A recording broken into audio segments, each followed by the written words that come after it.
Ang tanong ngayon ng marami, ano ang magiging epekto ng pagkakahalal kay Senator Sherwin Gatchalian, lalo na matapos magsampa ang grupo ni Senator Alan Peter Cayetano ng petition for certiorari and prohibition sa Supreme Court laban sa mga naging hakbang ng tinatawag na Gatchalian Block. Para maintindihan natin ang sitwasyon, tingnan muna natin ang mga pangyayari.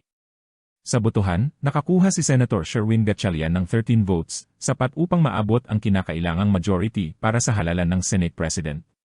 Kabilang sa mga sumuporta sa bagong majority ang ilang personalidad na dati ay kabilang sa ibang grupo. Isa sa mga napansin ng publiko ay ang paglipat ni Senator Joel Villanueva. Dati siyang kabilang sa grupo ni Senator Alan Peter Cayetano at naging acting majority leader pa ng nasabing grupo. Ngunit sa bagong ayos ng Senado, siya naman ay napabilang sa bagong majority at nahalal bilang deputy majority leader. Kasama rin sa bagong alyansa sina Tito Soto at Senator Francis Escudero. Kung pag-uusapan ang legalidad, masasabi na pasok ang ginawang halalan dahil naabot nito ang kinakailangang bilang ng boto. Sa isang Senado na may 24 na miyembro, ang tinatawag na majority of all members ay nakabase pa rin sa buong membership ng Senado. Kahit may mga senador na hindi dumalo, nakadetain, o hindi aktibong gumaganap ng tungkulin dahil sa iba't ibang sitwasyon, nananatili pa rin silang bahagi ng kabuuang bilang ng Senado hanggat hindi nawawala ang kanilang posisyon. Kaya sa usapin ng botohan, ang 13 votes ay itinuturing na sapat upang makabuo ng majority. Ngunit bukod sa legalidad, mayroon ding politikal na aspeto ang nangyaring pagbabago. Dahil sa Senado, maliit lamang ang bilang ng mga miyembro kumpara sa ibang sangay ng gobyerno. Kaya kahit isang senador lamang ang lumipat ng grupo, maaari nitong mabago agad ang balanse ng majority at minority. At dito pumapasok ang tanong ng publiko, paano nga ba nagbabago ang posisyon ng mga politiko matapos silang magkaroon ng dating alyansa sa isang grupo? Dahil hindi maikakailan na sa politika, maaaring magbago ang mga alyansa depende sa sitwasyon, interes, at mga layuning nais maabot ng bawat personalidad. Ngunit para sa maraming ordinaryong mamamayan, minsan ay nakakalito itong tingnan.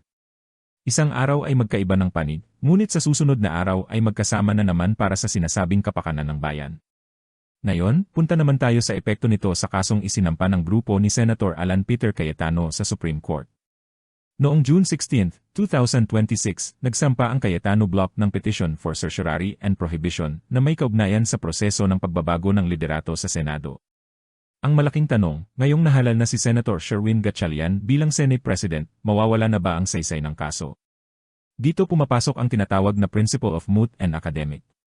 Karaniwan, kapag nalutas na ang isang issue, maaaring sabihin na wala nang dapat pagdesisyonan ang korte.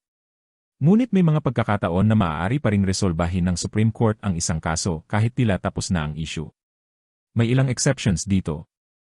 Una, kung mayroong seryosong paglabag sa konstitusyon. Pangalawa, kung ang kaso ay may pambihirang kahalagahan at may malaking interes ang publiko. Pangatlo, kung kinakailangan ng Supreme Court na maglabas ng gabay o controlling principles para maging malinaw ang magiging interpretasyon ng batas. At pang-apat, kung ang isang issue ay maaaring maulit ngunit palaging natatapos bago pa magkaroon ng desisyon ang korte.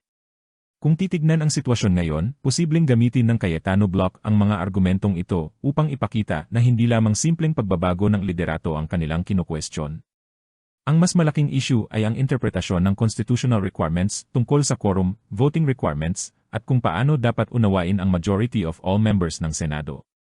Isa rin sa mga dahilan kung bakit posibleng maging mahalaga ang desisyon ng Supreme Court ay dahil ang mga ginagamit na legal precedent ay mula pa sa mga lumang kaso gaya ng Avellino case noong 1949.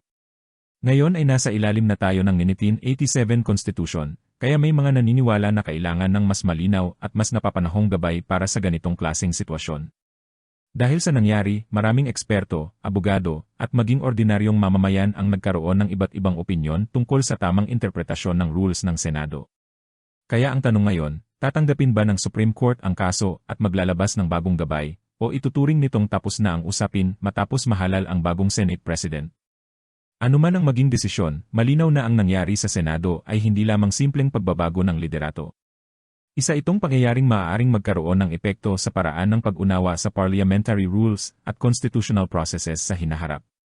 Sa ngayon, patuloy nating susubaybayan kung ano ang magiging susunod na hakbang ng bawat panig. Dahil sa politika, maaaring mabilis magbago ang mga alyansa, ngunit ang magiging batayan pa rin sa huli ay ang batas, ang konstitusyon, at ang desisyon ng mga institusyong may kapangyarihang magpasya. Maraming salamat sa pakikinig at patuloy nating pagmasdan ang mga susunod na kabanata ng usaping ito.